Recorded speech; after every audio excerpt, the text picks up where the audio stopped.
Então, boa noite a todos.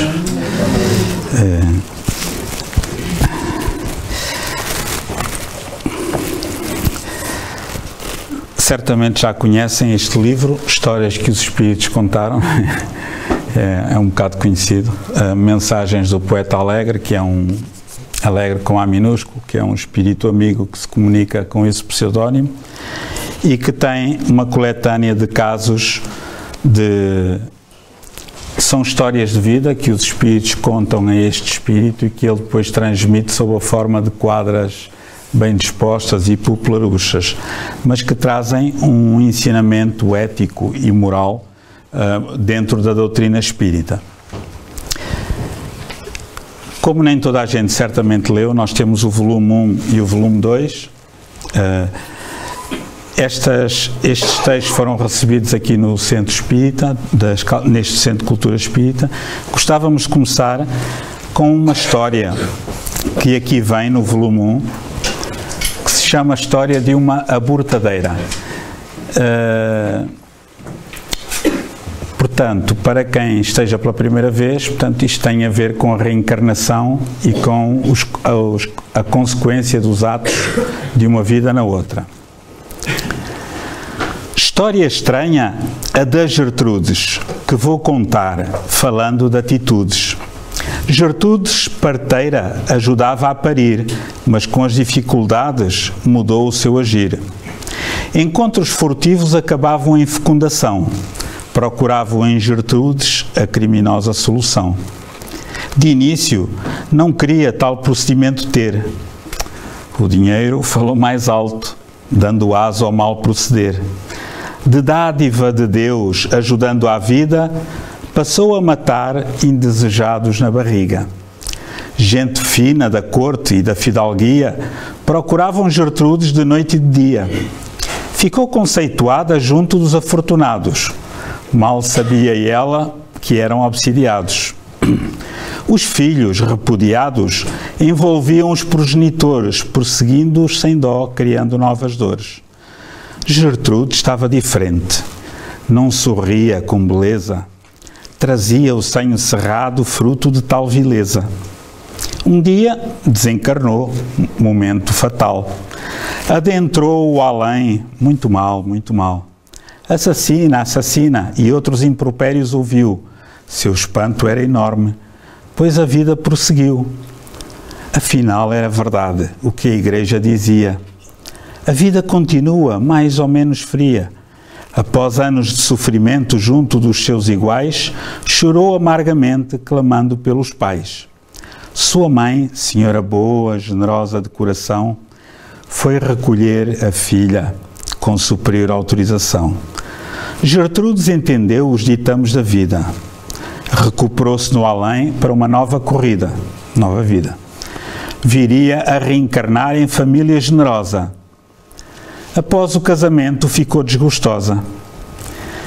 Engravidar não conseguia, o que mais desejava. Carregar no ventre o ser que almejava. Tratamentos, mais tratamentos com igual resultado. Engravidava e abortava o bebê desejado. O marido desgostoso de filho varão não ter, logo a trocou por outra, aumentando o seu sofrer. Gertrudes conheceu o espiritismo, que acalmou o coração. Queria trabalhar com crianças, formou-se em educação. Hoje é educadora em nobre instituição, recolhe os abandonados, iniciando a reabilitação. Novo companheiro encontrou, que a apoia no ideal. É mais feliz agora, com o bem que apaga o mal. O amor é uma borracha que apaga o mal que trazemos no coração de outras vidas, afinal. Deus é amor, não é carrasco, não senhor. A todos dá a oportunidade de resgatar sua dor. Se o aborto fizeste, não sintas culpa. Levanta a cabeça e vai à luta. Empenha-te no bem, seja em que área for, pois o bem que fizeres aumentará o teu amor. Esse bem diluirá os erros cometidos. O bem alivia a alma dos seres sofridos. O importante é que agora que conheces o Espiritismo, não repitas tal façanha, senão cais no abismo. A responsabilidade é proporcional ao conhecimento de cada um. Por isso, não te deprimas.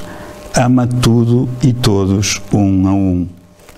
Assim conseguirás superar o erro passado, libertar-te da culpa, auxiliando com agrado. Hoje é mais feliz que outrora, quando rica, já não é a abortadeira aos abandonados se aplica. Esta história de vida mostra o amor de Deus, que não é o carrasco de Moisés, nem o ausente dos ateus. A vida é a oportunidade de corrigir com alegria o erro de outrora que nos fazia azia. O amor é a solução para todas as situações. Ama sempre e encontrarás as soluções. Vive sempre com alegria, sejam Gertrudes ou não. Deus espera de ti a tua colaboração. Com este texto, nós queríamos dar abertura ao tema de hoje. Vamos passar um pequeno filme de cerca de 20 minutos e depois abrir um debate em torno do tema, está bem? Pode ser?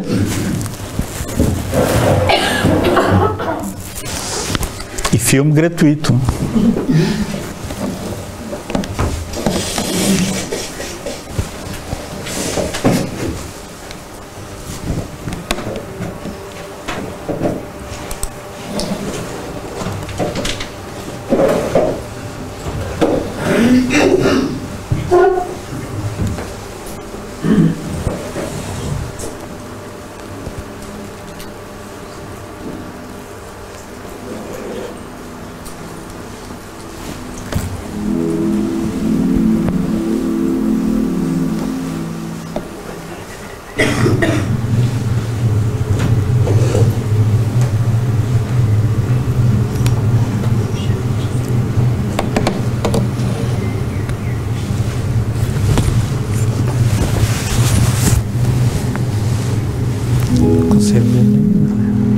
Consegue ver daí?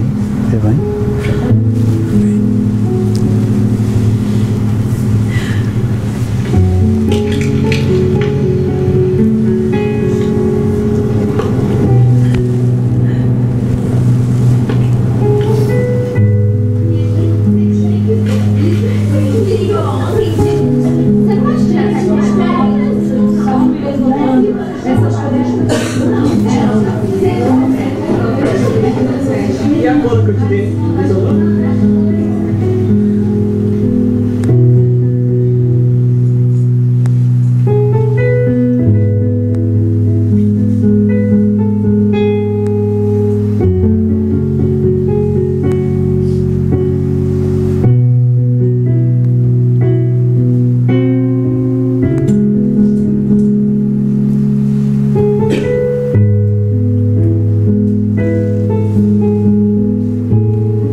Aninha, tá tudo bem? Anda, minha filha, fala comigo. O que tá acontecendo? Nada, mãe. Depois a gente conversa.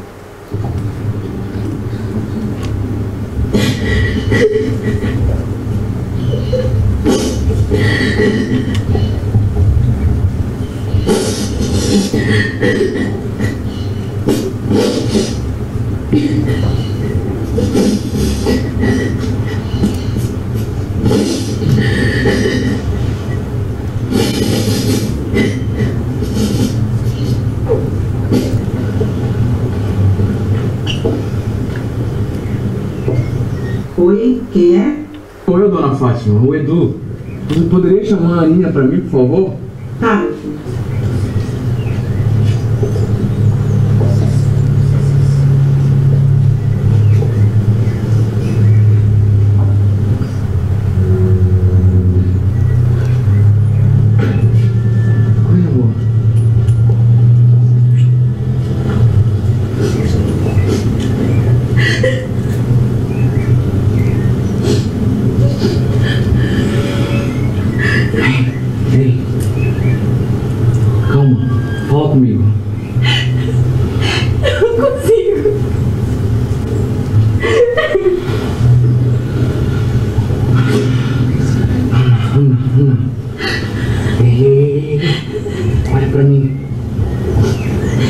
aqui, tá? Confia. Me fala o que tá acontecendo.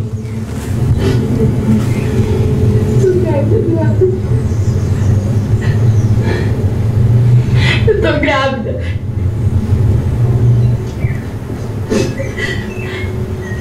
O quê? Grávida? Como isso pode ter acontecido? E o remédio? Você me joga uma bomba dessa?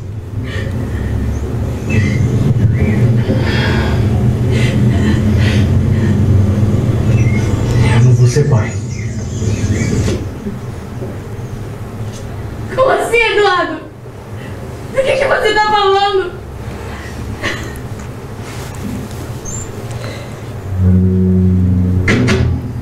Precisava de ver, Eloy. Que covarde.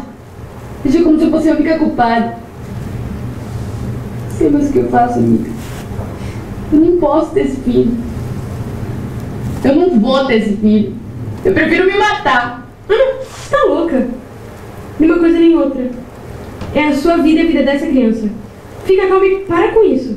Fácil falar, né? Porque não é contigo. Pensa bem, amiga. Já imaginou o mal que isso pode te causar? E a toda a tua família, teus amigos? Ana, perante a justiça divina, aborto é crime. O espírito do seu filho está ligado ao feto desde a fecundação. Vais impedir uma criança que não tem culpa de nada cumpra sua missão na Terra. Tirando o fato que pode ter perturbação espiritual, lesionar teu corpo, o risco de doenças e até infertilidade em outra vida. Ana, Lorena, chega! Não aguento mais você, essas coisas de espírita. Eu já vi que eu não posso contar contigo. Tchau.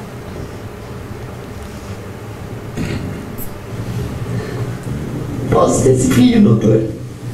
Já tomei a minha decisão. Ana, aborto é crime. E suas consequências são gravíssimas. Você pode ter hemorragia, perfuração no útero, câncer de mama, de fígado, complicação em futura gravidez e, no pior dos casos, você pode morrer. E não são só consequências físicas. Muitas mulheres que já optaram pelo aborto têm recordações, um flashback indesejado do aborto, especialmente próximo à data em que a criança deveria nascer. Pesadelos, alucinações, depressão. É uma decisão sem volta. Pense melhor.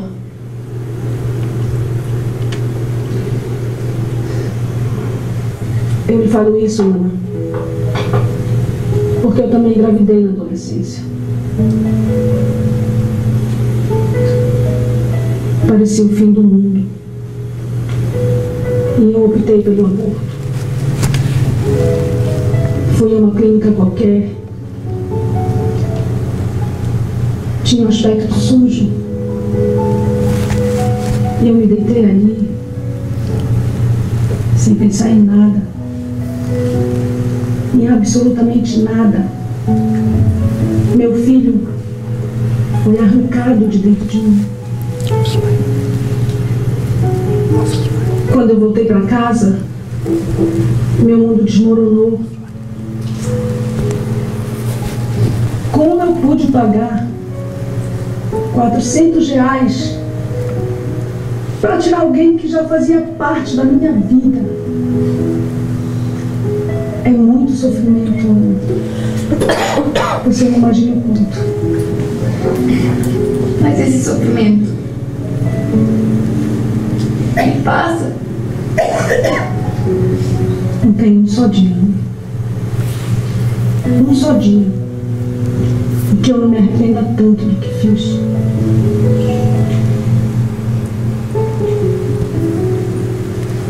Hoje, quando eu ando pelas ruas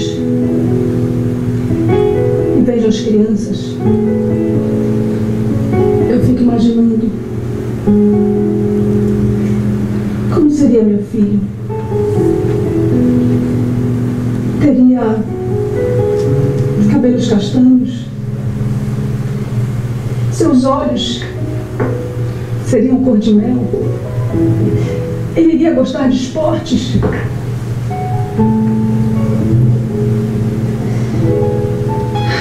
Mas meu sofrimento diminuiu muito, Ana, quando eu adotei uma criança que eu amo demais.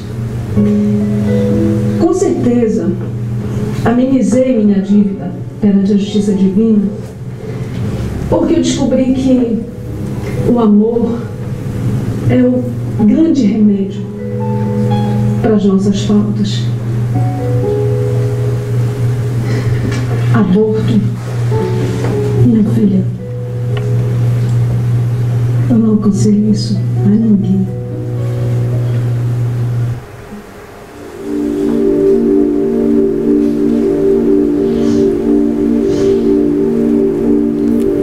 Não faça isso, Ana. Essa criança precisa cumprir sua missão na Terra. Você assumiu esse compromisso com Deus em receber esse espírito como filho. A ligação de vocês é muito antiga. Vem de vidas passadas.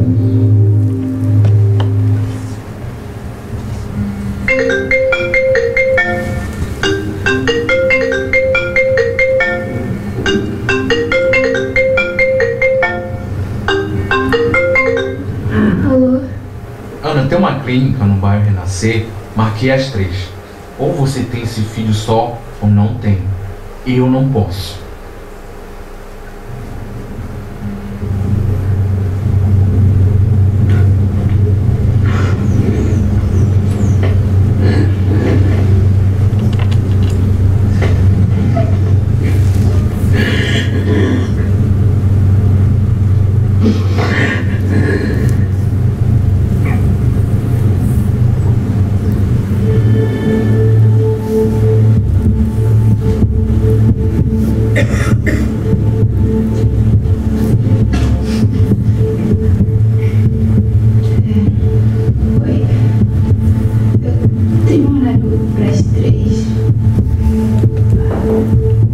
Ana.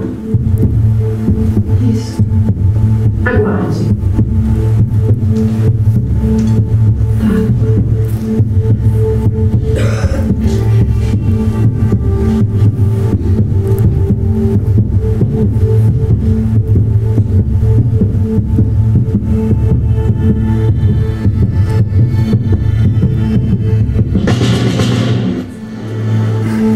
É a sua vez. Pode entrar.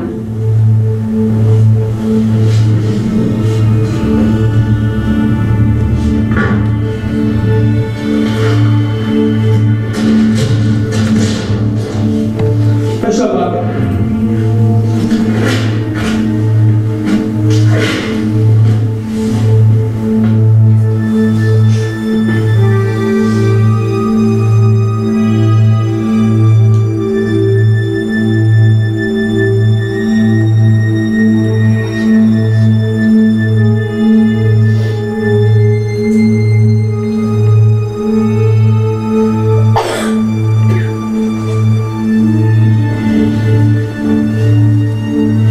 Você vai sentir apenas um beliscante.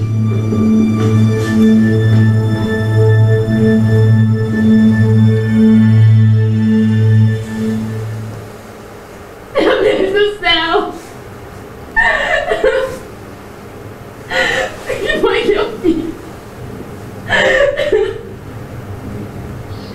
Agora já foi.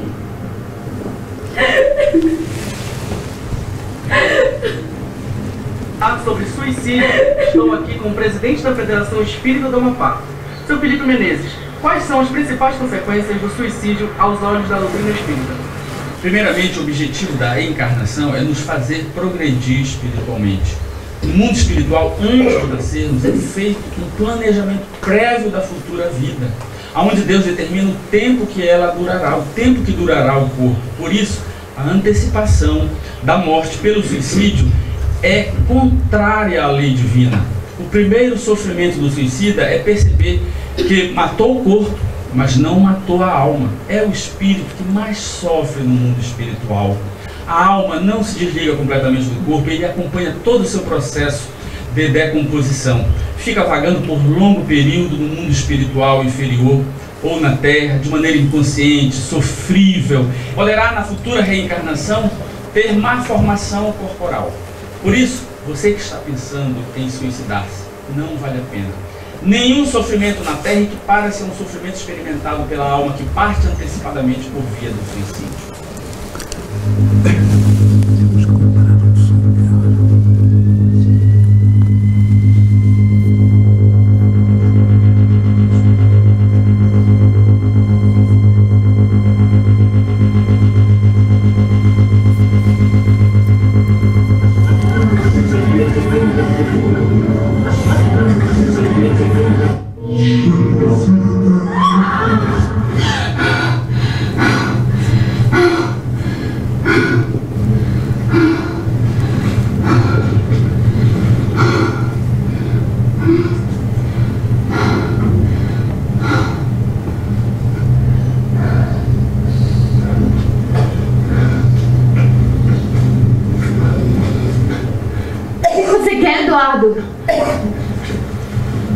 Me desculpa, por favor. Eu sei que eu fui um idiota. Vou te dar todo o apoio desse mundo. Vamos fazer isso juntos, ok? Eu te amo. Eu nunca vou te deixar só.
Muito bem.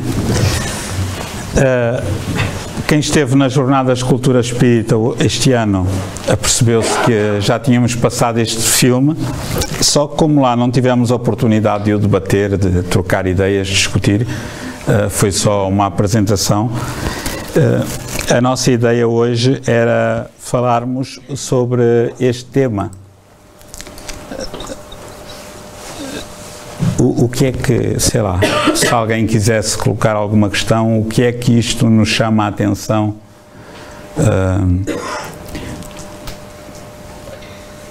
O que é que este tipo de filme, que tipo de sensações, de sentimentos é que provoca, né, em nós?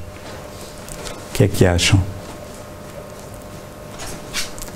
Vamos ter aqui, neste auditório, temos certamente, embora não saibamos, mas provavelmente temos pessoas que nunca fizeram aborto e pessoas que já fizeram, né?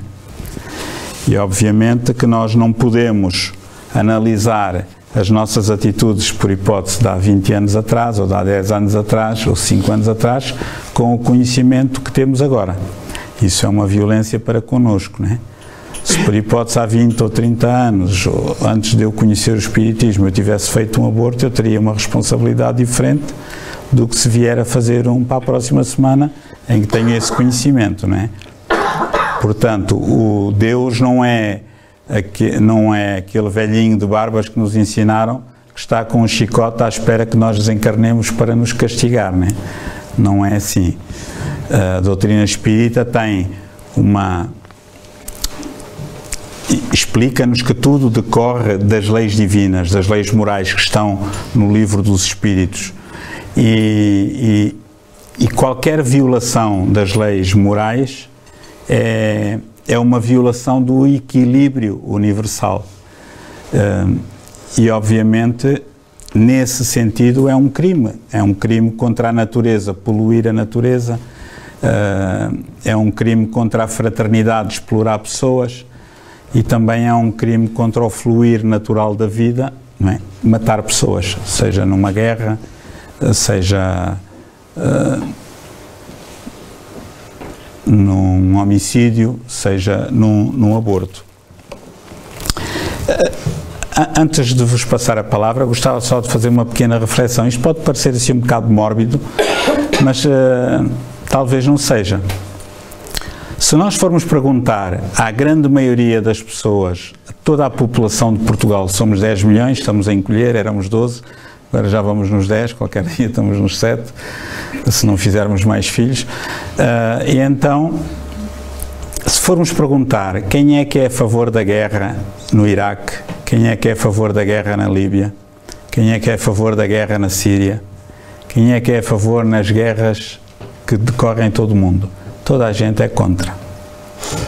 No entanto, há uma guerra surda, uma guerra silenciosa, que acontece todos os dias, legalmente, que é o aborto.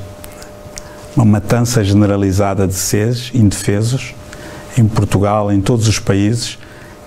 Nuns há legislação mais permissiva, que permite matar até às 12 semanas, como é o caso em Portugal. Outros permitem matar até mais tarde, outros não permitem, mas mata-se na mesma, seja de maneira ilegal. Portanto, temos de ponderar bem como é que está a nossa coerência. É óbvio que é muito fácil nós falarmos destes assuntos quando não passamos por eles. E é muito mais difícil quando às vezes acontece uma coisa inopinada connosco e nós vemos-nos perante a situação. E isto está, e o que é preocupante é que matar hoje é tão normal que qualquer médico, qualquer ginecologista a que uma mulher grávida vá, por exemplo, com 36 anos, ele vai lhe perguntar, olha, vai ter de fazer o teste à amniocentese. Mas para quê, doutor? Sim, para ver se o filho vem com alguma deficiência. Mas para quê? E se vier? Para abortar. Isto aconteceu comigo e com a minha mulher. Eu disse assim, não queremos fazer a amniocentese nenhuma, até porque corre risco de aborto. Então, se vier deficiente é a vontade de Deus, é um ser humano, o corpo vem, o espírito não é deficiente. Né? Pronto, está bem, isso são as vossas crenças, né? Doutor, não são crenças. Como é que nós podemos culpar o Hitler? Toda a gente julga e culpa o Hitler pela matança que fez contra os judeus, quando nós fazemos o mesmo. O Hitler queria uma raça perfeita. Nós queremos uma raça perfeita. Na nossa sociedade, os aleijados, os deficientes, não podem ter direito. A gente começa a matá-los logo à nascença. Tem síndrome de Down, vai para o lixo. Aborto. Legal, até às 12 semanas. E ilegal se for depois. Mas é feito na mesma. Isto é frio, é cruel, é mau de dizer. Desculpem, mas é verdadeiro. É o que se passa na nossa sociedade. E é o que sabemos, fora o que não sabemos.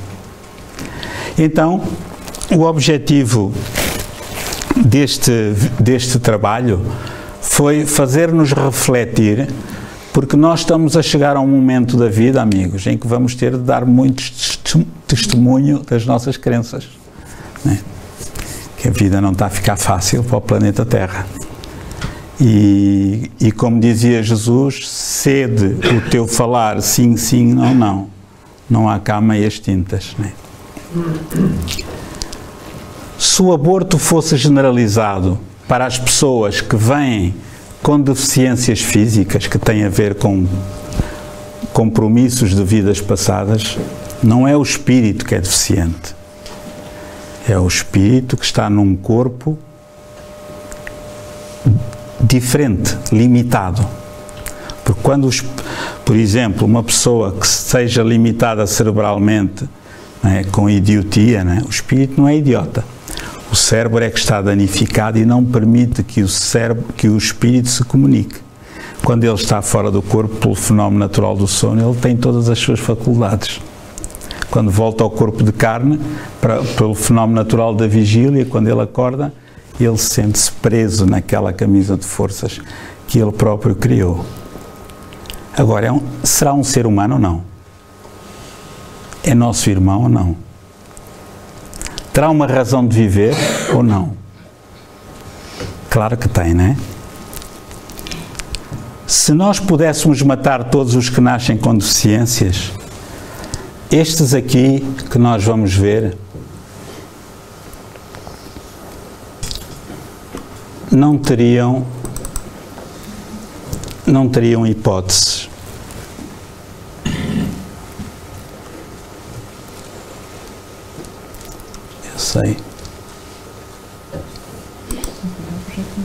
Eu sei.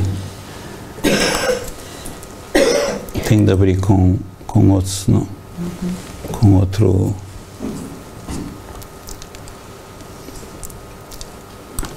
Isto é só para vocês ficarem em suspense.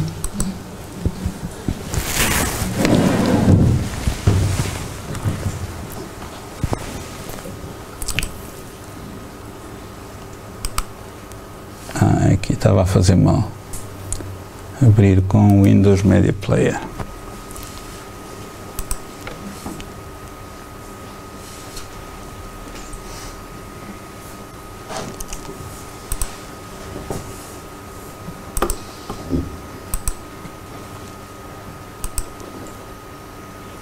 Bem.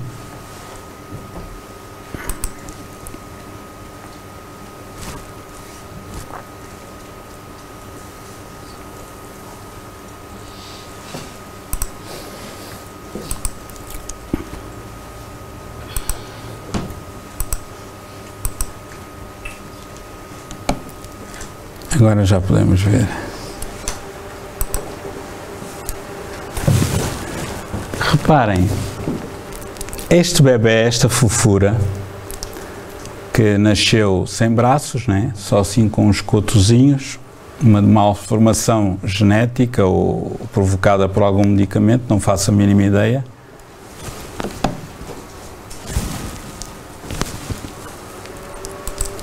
Olhem como ele se diverte a tentar pôr a batata na boca e os pais estão a filmá-los deliciosos ou deliciados.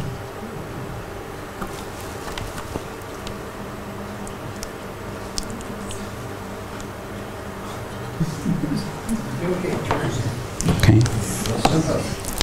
Eu não sei quem é a mãe nem o pai dele, mas se nós formos perguntar se porventura, olha, vocês querem-se ver livres daquele filho que vos vai dar muito trabalho durante a vida toda? Eles vão dizer que não. De certeza absoluta. Trouxemos aqui um outro e é o último. Opa. Isto de trabalhar com computadores de centros espíritas, estão todos obsidiados.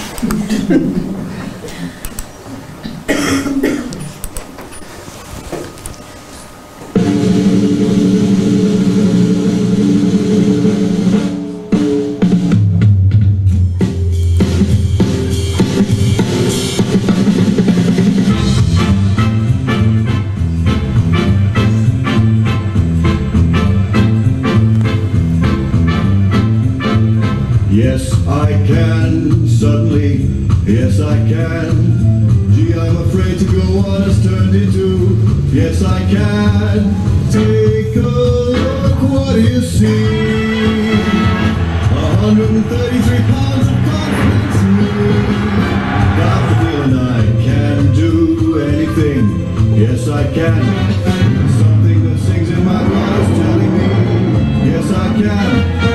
I was just born today, I can go all the way, yes,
in my blood. I used to bang on pots and pans when I was 3, 4 years old. When you've been playing the drums for 45 years and you imagine in your...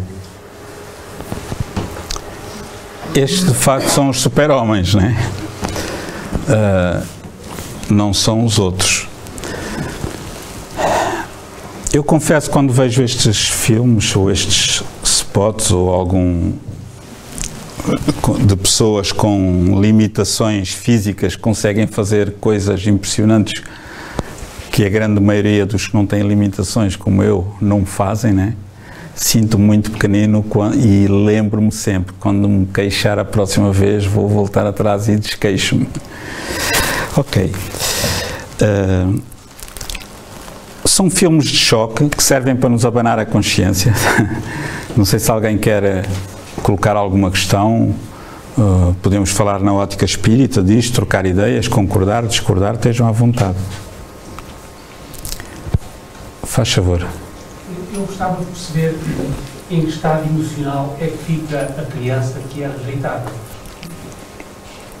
Por lado do outro. E depois, por ela tomar a encarnação e a educação, como é que ela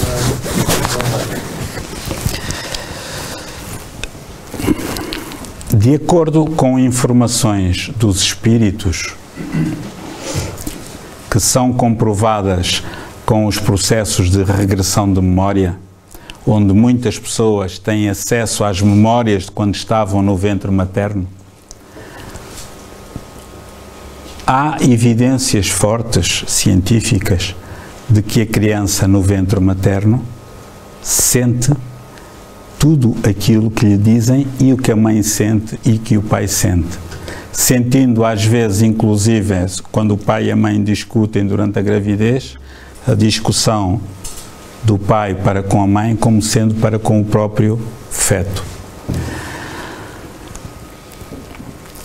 Qual será o estado de espírito do espírito rejeitado? O mesmo estado de espírito com que nós ficamos quando somos rejeitados em alguma coisa.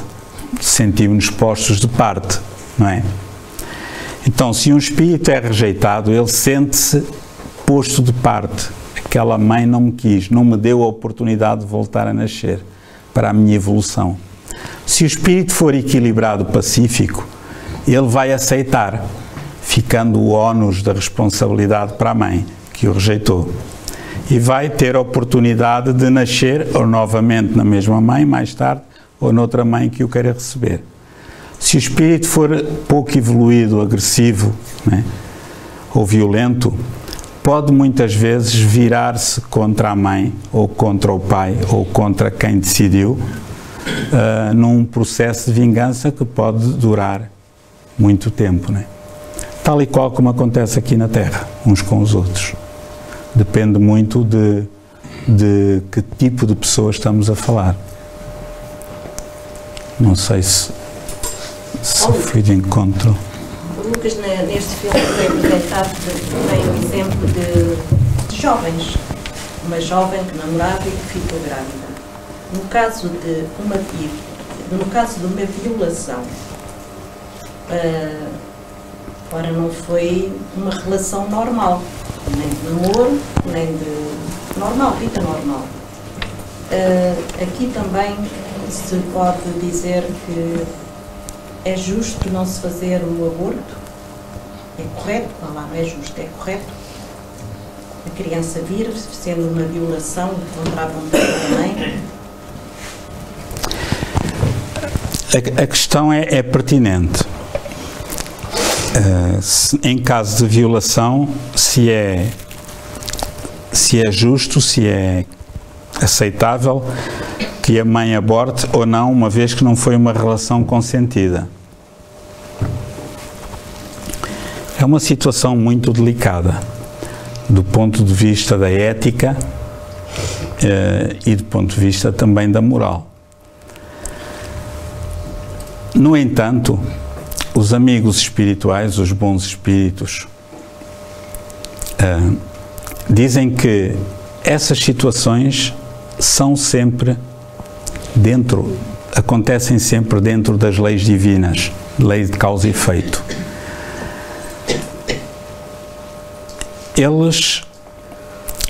É preciso ver que, e isto uma coisa não justifica a outra, obviamente que uma violação é um ato horrível e não humano, mas a mulher não engravida fruto da violação, mas sim fruto de uma fecundação. Não é? Não, a grande maioria das mulheres violadas não engravidam. Podemos dizer que há ali a lei do acaso. Podemos dizer que o violador escolheu aquela por acaso e não aquela. Podemos dizer que aquela por acaso engravidou e aquela por acaso não. Segundo os espíritos dizem, todos esses acasos fazem parte de um programa de lei de causa e efeito que, por uma atração automática, o violador é atraído por aquela pessoa que tem um campo energético parecido com o seu, onde, através de compromissos de vidas passadas, há ali um resgate para que renasça, reencarne um espírito que precisa de nascer ali. Há muitos casos relatados em que filhos de uma violação, muitas vezes, ou quase sempre, são bons filhos e tornam-se filhos amados a posteriori. É uma situação muito delicada do foro psicológico e que nós ainda estamos longe de saber tudo, e certamente as ciências psicológicas e psiquiátricas do futuro adentrarão melhor esse campo. No entanto, os amigos espirituais aconselham sempre a que a mãe tenha a coragem de ter o filho. E se não o quiser, que o dê para a adoção, para que esse espírito tenha a oportunidade de reencarnar, já que não é pelas leis do acaso que isso acontecerá. Muitas vezes há aquela ideia de que o filho de um violador é filho de mau sangue. Nós, espíritas, sabemos que não é assim, porque o espírito não provém da carne, não provém dos espermatozoides, não provém dos caracteres genéticos, não. Isso são os caracteres genéticos que vão delinear a cor do cabelo, disto, aquilo, daquilo outro, por aí fora. Mas o espírito em si, ele vem do mundo espiritual procurando renascer para esquecer o seu passado lituoso e procurar ter uma nova oportunidade. E muitas vezes Deus, a providência divina, serve-se de 1001 situações, muitas vezes até inopinadas, para que de um mal resulte um bem. Então, há mulheres que têm um grande espírito de sacrifício e que, apesar de não ter sido uma relação consentida, aceitam ter esses filhos. Algumas aceitam ter e ficar com eles, outras aceitam ter e dá-los para adoção, o que é um grande ato de generosidade, de coragem e de humanismo, já que a criança não tem culpa da situação, obviamente. No entanto, essa responsabilidade só a Deus pertence, né? Por exemplo, Divaldo Pereira Franco, eu já referi aqui várias vezes, que é o maior divulgador da doutrina espírita no mundo, o verdadeiro Paulo de Tarso na Terra, foi o 13º filho de uma família paupérrima. E quando a mãe dele foi ao médico a dizer que estava com barriga de água, uma senhora analfabeta, o médico pregou-lhe um raspanete: a senhora já não tem idade para estas coisas.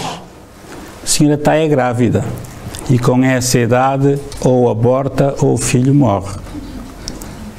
E ela disse assim: olha, se eu morrer é por vontade de Deus, agora abortar não vou. Ainda bem que ela não abortou, porque nasceu o Divaldo Pereira Franco. Se ela tivesse abortado, certamente ele teria de procurar uma outra mãe noutro sítio. Então, nós sabemos que os ditames da vida não ocorrem por acaso, embora muitas vezes as coisas que aconteçam possam parecer que foi um acaso da vida. E isso é que gera uma grande insatisfação para com o Deus que as religiões tradicionais nos apresentaram e uma grande revolta para com Ele. Porquê eu e não o outro? Porquê eu e não a outra? Porquê é que me aconteceu isto a mim e não àquele ou àquela? Né? Então a doutrina espírita, através da reencarnação, da lei de causa e efeito, vem explicar que tudo aquilo que acontece na nossa vida não acontece por acaso. Muitos de nós questionamos hoje: porquê é que aqueles nossos irmãos morrem aos milhares no mar Mediterrâneo, procurando a Europa a todo custo? Tivemos inclusive uns refugiados que foram recebidos com muito carinho em Portugal e fugiram para a Holanda. Eles queriam ir para lá, para a Holanda, outros para a Alemanha, né? Outros para a Espanha, etc. Divaldo Franco, através da informação espiritual, diz que todos esses espíritos foram os antigos colonizadores da América do Sul, que foram verdadeiros bárbaros, que destruíram a civilização inca e todas aquelas civilizações autóctones, que escravizaram-nos arduamente, obrigando-os a trabalhar, explorando as minas de ouro, de prata, etc.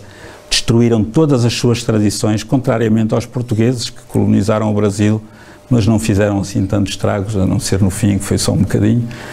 E então, segundo a opinião dos espíritos, esses espíritos colonizadores que foram terríveis e que tudo roubaram para trazer conforto para a Europa, reencarnaram agora em situação difícil e agora procuram, têm na sua memória inconsciente, que aquele país da Europa, de onde eles vieram na vida anterior, é que é bom.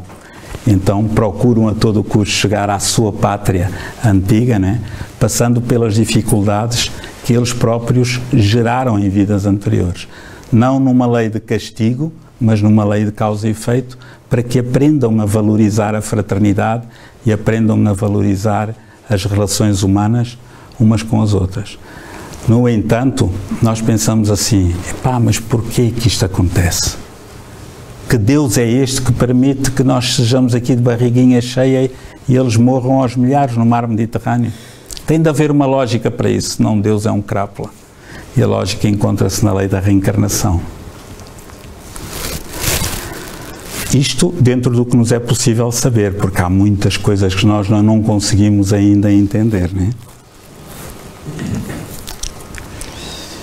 Oh, Lucas, é assim, na prática eu acho que é muito complicado. Eu sou contra o aborto, mas na prática eu acho que é difícil. Por exemplo, foi-me receitado um medicamento e não me disseram nada. Passado uns tempos, a semana passada, eu cheguei ao pé da médica com uma série de queixas, muito parecidas ao fim da conversa. Aquelas queixas eram quase iguais às queixas muito parecidas. E a médica aí lembrou-se que aquele medicamento podia cortar o efeito da pílula. Eu naquela hora caiu-me tudo. Por um lado fiquei triste, porque sou contra o aborto como espírita, mas naquela hora não pensei no espiritismo, porque hesitei. Porque o que menos me calhava agora na vida era um bebê. Isso é uma atitude perfeitamente normal e humana, não é? Nós somos seres humanos. E uma coisa é sermos espíritas da boca para fora e outra coisa é sermos espíritas na Terra, não é? No momento oportuno. Ser espírita da boca para fora quando tudo corre bem é muito fácil. Agora, o que os espíritos esperam de nós é que no momento oportuno em que seja preciso dar testemunho, né, nesse momento oportuno, nós demonstremos o nosso caráter, sem culpar ninguém. Se porventura alguém não for coerente com os seus princípios, é um direito que tem, é uma opção que tem. E só Deus sabe o que se lhe vai na alma. Nós não temos o direito de apontar o dedo a ninguém, mas temos o dever de procurar ser coerentes com aquilo que sabemos, não é que acreditamos, sabemos que é a realidade, porque o espiritismo não é uma crença, é uma questão de factos pesquisáveis, observáveis pelo mundo inteiro. Isso ocorre com todas as sociedades. Por exemplo, lembram-se quando foi o furacão Katrina nos Estados Unidos? Eles pensavam que era uma coisa passageira. Aquela parte de New Orleans, que é uma parte muito baixa, ficou completamente alagada e destruída, parte pobre dos Estados Unidos. Curiosamente, a parte onde há mais negros. Sabe-se lá porque é que é a parte pobre. E então, aquele país que tinha mobilizado todas as forças para atacar o Iraque e mudar de casa com um armamento, numa logística impressionante de fazer inveja ao melhor estratega militar, aquele país que conseguiu fazer perfeitos milagres do ponto de vista militar e não conseguiu dar resposta a um a um furacão de grau 5 que assolou New Orleans. As pessoas foram recolhidas lá no Doma, naquele estádio gigante, né? Porque não havia mais para onde ir, até que os níveis da água baixassem. Nos primeiros 2, 3 dias as pessoas andavam perfeitamente à vontade, eram gentis, havia comida, havia leite, havia água. Pensavam assim, isto vai ser pouco tempo, entretanto arranjam-nos aí umas casas para nós vivermos, etc. Só que não foi assim. Praticamente eles ficaram sem ajuda. A própria guarda de reserva que eles tinham, tinha sido empenhada para o Iraque. Eles praticamente ficaram sem apoio, quer do Estado americano, quer dos militares, quer de outras pessoas. E então, a partir da segunda semana em que eles estavam dentro do estádio, que tinha uma capacidade para 60 mil pessoas, aquelas pessoas gentis, bem comportadas, com boa posição social, começaram-se a tornar selvagens. Porque começou a faltar a comida, começou a faltar a água, começaram a faltar as condições, as casas de banho começaram a ficar sujas, e o homem demonstrou sua verdadeira face, que é a sua face animalesca. Começaram a acontecer os roubos, os suicídios, as violações, etc. Portanto, nós não temos o direito de nos castigarmos por, às vezes, não conseguirmos ou não termos a força suficiente para fazer tudo aquilo que nós gostaríamos de fazer. Agora, temos o dever, sim, é de nos esforçarmos para, numa próxima oportunidade, tentarmos fazer melhor, não é? Obviamente que é muito mais fácil falar do que fazer. É óbvio. É muito mais fácil dar conselhos a alguém do que fazer quando se está no lugar de alguém. Mas nessa altura, então, é que é a hora do testemunho. É aí que nós vamos mostrar o que valemos, sem complexos de culpa. Temos direito a hesitar, temos direito a cometer erros. O importante é que para a próxima não voltemos a cometer. Já alteremos o nosso procedimento. Ok? Mas com estes anos todos de espiritismo, eu já não devia hesitar. Não, isso não é verdade. Eu não devia, é uma expressão muito negativa que nos foi inculcada no tempo do... Não devia hesitar. Não, eu podia não ter hesitado. Obviamente, nós somos seres humanos. Nós podemos hesitar ou não hesitar. Devemos hesitar ou não hesitar. Temos esse direito. Tem a ver com a nossa maneira de ser. Nós não podemos ser intolerantes para connosco. Não podemos ser cruéis para connosco. Se nós damos o direito ao outro, ao nosso vizinho, de hesitar, por que é que não damos a nós próprios?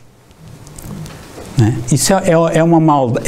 A culpa é uma coisa terrível que vem dentro de nós desde há milénios. Foi-nos metido cá, não é? Pelas religiões tradicionais, sentimento de culpa, porque todos nós fizemos muitas asneiras nas vidas anteriores. Um sentimento de culpa, que era com medo de ir para o inferno. E então nós pagávamos bulas chorudas aos padres, que era para não ir para o inferno. Deixávamos terras às igrejas para não ir para o inferno. E acabávamos por ir para o inferno temporário, a terra reencarnar, e as terras ficavam cá para quem nós dávamos. Não é assim. O Espiritismo é uma doutrina de amor, de alegria, de autorresponsabilidade. Não é? O que importa é não só o que fazemos, mas a intenção com que fazemos. Nós somos espíritos em evolução.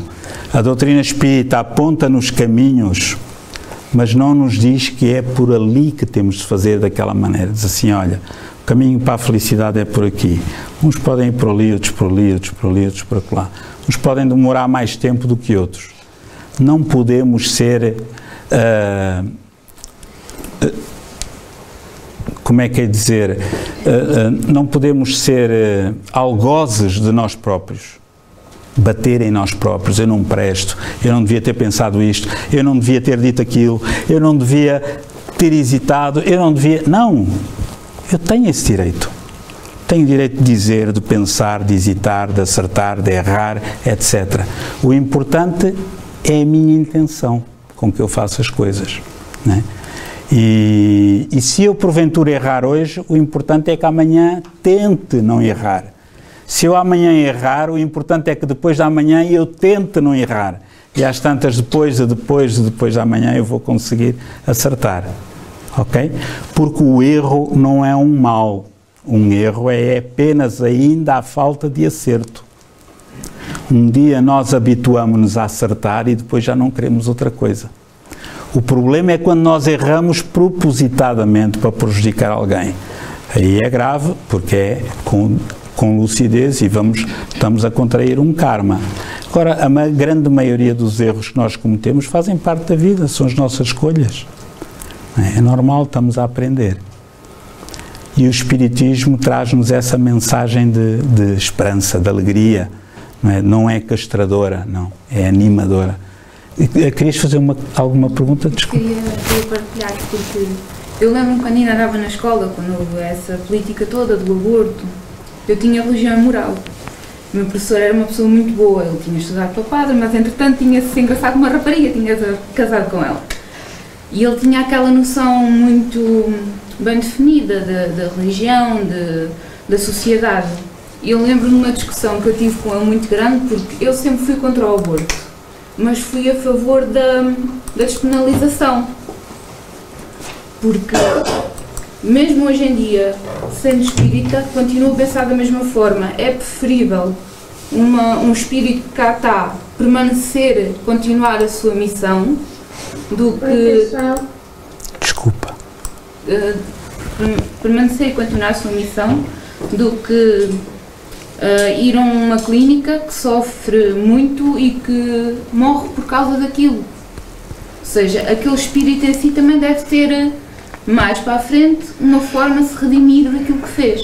Isso é uma falsa questão e não é verdade. Porque não é pelo facto de o aborto ser feito no Hospital das Caldas da Rainha com mais segurança que a pessoa corre menos riscos do que se for feito em Espanha, como antigamente, e ainda algumas pessoas endinheiradas vão, ali a Badajoz, pela porta do cavalo. E eu com ele tinha essa discussão muito grande, enquanto ele dizia que isso podia acontecer, era melhor eu dizia que é preferível, se não quiserem um filho, ter a gravidez a termo e dar o filho para a adoção. Exatamente. E ele dizia-me que o nosso país não tinha sistema de adoção bom o suficiente para aquela criança. Então ele dizia-me, se calhar é preferível o aborto. É a solução mais fácil. É questão de um ponto de vista meu e o ponto de vista de outra pessoa. Tendo os mesmos conhecimentos, cada pessoa tem a forma de decidir aquilo que quer. Claro. Isso é normal alguém que tenha os conhecimentos espírita, num caso destes, como esta rapariga disse, ter aquele descuido, por assim dizer. Não foi um descuido, foi uma... A personalidade dela, é a forma dela pensar. Foi sim. Percebeu-se aquilo que realmente ela sentia. Reparem, uma altura, para terminarmos, eu penso que já contei aqui, mas vou correr o risco de me repetir. Uma senhora que tinha 5 anos, tinha um filho de 5 anos, engravidou. E, entretanto, depois de estar grávida, o marido deixou-a e ela ficou sozinha, com um salário magro, com um filho de 5 anos. E foi ao ginecologista e disse: doutor, eu estou grávida, o meu marido deixou-me, eu não posso ter este filho. Disse assim: mas porquê? Porque eu não aguento com o meu ordenado o dinheiro, a despesa de 2 filhos. Que idade tem o seu outro filho? Tem 5 anos. Então eu vou-lhe fazer uma proposta, vamos matar o seu filho de 5 anos em vez de ser este, porque a senhora não corre riscos de vida. E assim fica só para alimentar um. Só, doutor, que coisa horrível. Não, qual é a diferença entre matar o de 5 anos e o que tem 10 semanas ou 12 semanas? Isto pode parecer cruel, mas em essência é mesmo assim. Nós hoje horrorizamo-nos quando falamos do Hitler, quando falamos das tropas nazis, dos campos de concentração, dos fornos crematórios. Achamos que isso é uma coisa horrível do outro mundo, que foi ontem. Foi há muito tempo, não, foi ontem. Foi na década de 40. Foi ontem. Achamos isso uma coisa impressionante. Não tardará muito que certamente nós olharemos para trás e vamos dizer assim: como é que era possível naquele tempo nós humanos ainda fazíamos aborto? Não é? Portanto, há sempre uma maneira de, quer com as instituições sociais de apoio à grávida, quer com centros espíritas, quer com familiares, há sempre maneira de auxiliar numa situação dessas. quer relativamente ao aborto, quer relativamente ao suicídio, eu gostava de vos deixar o testemunho de uma criança que provavelmente é uma daquelas crianças que Allan Kardec refere no livro A Gênese. Se não leram, leiam, que vale a pena. Quando ele fala no capítulo 18 ou 19, salvo erro, das crianças da nova era, que aí estão. E vejam bem o que ela diz, que é muito interessante. E depois vamos terminar.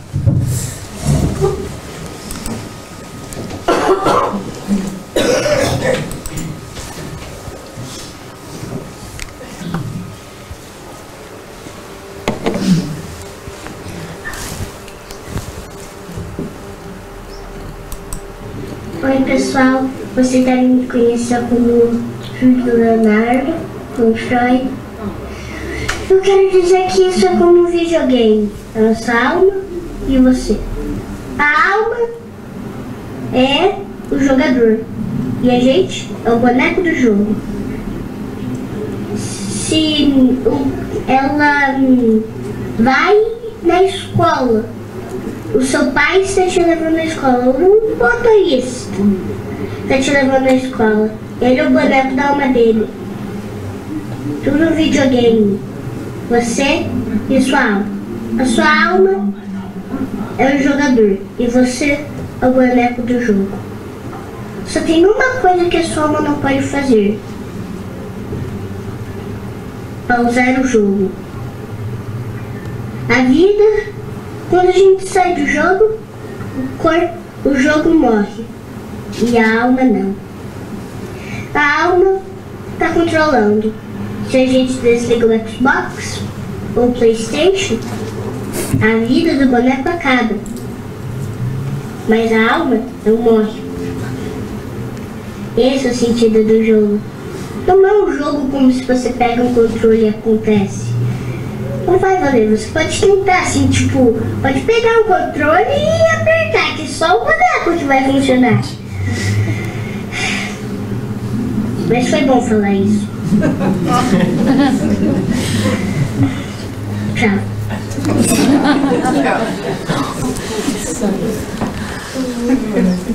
Isto é a esperança do mundo. Ok. Pronto, amigos. Infelizmente não temos mais tempo, já são 10h10, passa um bocadinho da hora. Alguma coisa que queiram, podemos conversar ali também no átrio. E quem precisar de passe do tratamento energético, pedimos que fiquem aqui em silêncio para